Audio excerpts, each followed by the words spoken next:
नमस्कार, मैं हूं नंदिता कुडेशिया और आप देख रहे हैं डीएनपी इंडिया।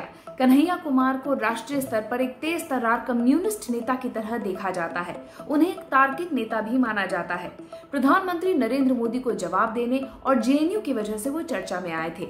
एक बार फिर कन्हैया कुमार चर्चा में बने हुए हैं, इस बार इसलिए क्योंकि उन्होंने कांग्रेस का हाथ थाम लिया है। कांग्रेस के पूर्व अध्यक्ष राहुल गांधी ने 16 जुलाई को सोशल मीडिया वॉलंटियर्स की एक बैठक के दौरान कहा था, बहुत से लोग हैं जो बीजेपी आरएसएस से डरते नहीं हैं, वो कांग्रेस के बाहर हैं, वो सभी लोग हमारे हैं, उनको हम लाएंगे और जो हमारी पार्टी में रहकर डरते हैं उन्हें बाहर करना चाहिए, वे आरएसएस में जा सकते हैं, हमें उनकी जरूरत नहीं है, हमें बेखौफ लोग चाहिए। राहुल गांधी के इस बयान को अगर डिकोड किया जाए तो कन्हैया कुमार और जिग्नेश मेवानी जैसे युवा नेताओं को पार्टी में बड़ी जिम्मेदारी मिल सकती है। अब तक तो कांग्रेस पार्टी से युवाओं की आउटगोइंग ही चल रही थी। 2019 लोकसभा चुनाव हारने के बाद से पार्टी ने ज्योतिरादित्य सिंधिया, जितिन प्रसाद और सुष्मिता देव जैसे युवा चेहरों को खोया है। 2019 लोकसभा चुनाव से पहले कन्हैया कुमार एआईएसएफ से सीपीआई में आए और सीपीआई ने उन्हें बीजेपी के फायर ब्रांड नेता गिरिराज सिंह के खिलाफ बेगूसराय लोकसभा से उतार दिया। कन्हैया कुमार बेगूसराय से ही आते हैं और इसलिए भी इस क्षेत्र को उनके लिए चुनाव लड़ने के लिए चुना गया, लेकिन कन्हैया कुमार हार गए। इससे पहले की हिस्ट्री भी उनकी आपको बताए देते हैं। साल 2016 में कन्हैया कुमार का नाम सामने आया था जब जेएनयू में कथित तौर पर देश विरोधी नारे लगाने की बात सामने आई थी। कन्हैया कुमार का एक वीडियो वायरल हुआ था जिसमें वो आजादी आजादी के नारे लगा रहे हैं। उस वक्त कन्हैया कुमार जेएनयू में छात्र संघ के नेता थे। इसके बाद पटियाला हाउस पिटाई मामले में भी कन्हैया कुमार का नाम सामने आया, उन्हें तिहाड़ तक भेज दिया गया था। कन्हैया कुमार ने किताब भी लिखी थी, कन्हैया कुमार बिहार से तिहाड़। बीजेपी के आईटी सेल के प्रभारी अमित मालवीय का कहना है कि सर्जिकल स्ट्राइक की एनिवर्सरी पर कन्हैया कुमार और जिग्नेश मेवानी को कांग्रेस में शामिल किया जा रहा है। ये कोई इत्तेफाक नहीं है।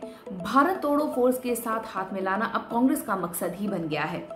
अब सवाल ये उठता है कि आखिर कांग्रेस को बिहार में कन्हैया ही क्यों भाए?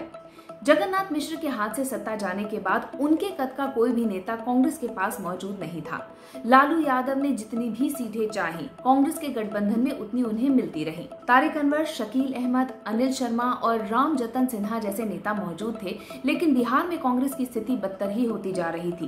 कांग्रेस को जरूरत थी एक तेज तर्रार नेता की बिहार में, और अब कांग्रेस कन्हैया कुमार को बिहार और देश दोनों ही स्तर पर काफी तेज देख रही है। कन्हैया कुमार को कांग्रेस में शामिल कर कहीं से भी अगर राज्यसभा भेज दिया जाएगा तो वहां कन्हैया कुमार की एक्टिविटीज बढ़ सकती हैं। बिहार में भाजपा की सीटें लगातार बढ़ती जा रही हैं, वो 74 तक पहुंच गई हैं, और दूसरी तरफ कांग्रेस की सीटें घटती जा रही हैं। कांग्रेस के पास सिर्फ 19 सीटें रह गई हैं। ऐसे में अब कन्हैया कुमार के रूप में एक तेज तर्रार नेता ढूंढ लिया है कांग्रेस ने, ऐसा माना जा रहा है। बिहार में आरजेडी या जेडीयू जैसी क्षेत्रीय पार्टियां हों या फिर भाजपा और कांग्रेस जैसी राष्ट्रीय पार्टियां, सभी में देखा गया है कि दूसरी लाइन के नेता अब आगे आ रहे हैं।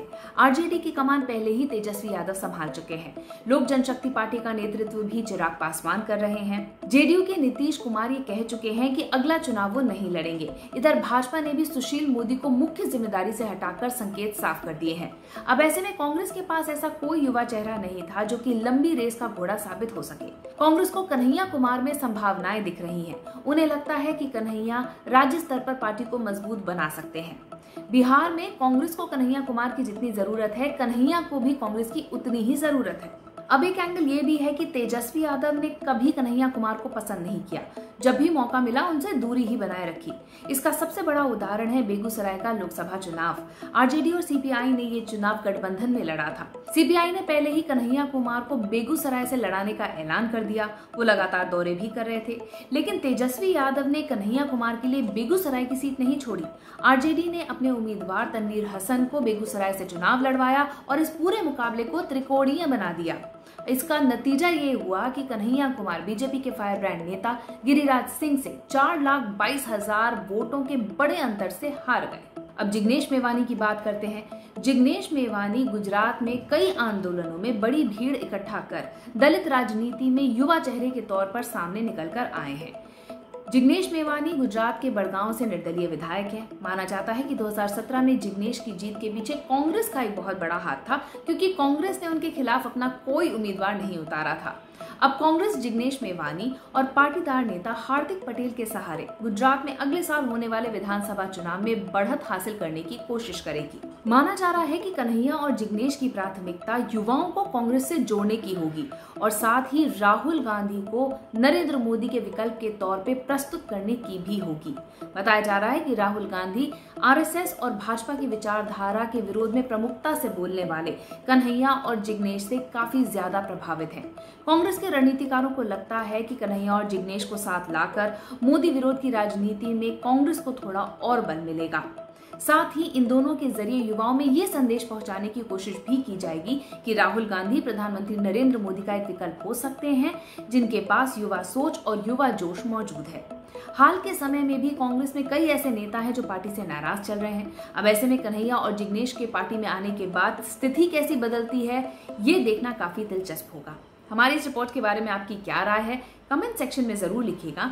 साथ ही अब तक अगर आपने हमारा चैनल सब्सक्राइब नहीं किया तो जल्द ही इसे सब्सक्राइब, लाइक और शेयर कीजिए। नमस्कार।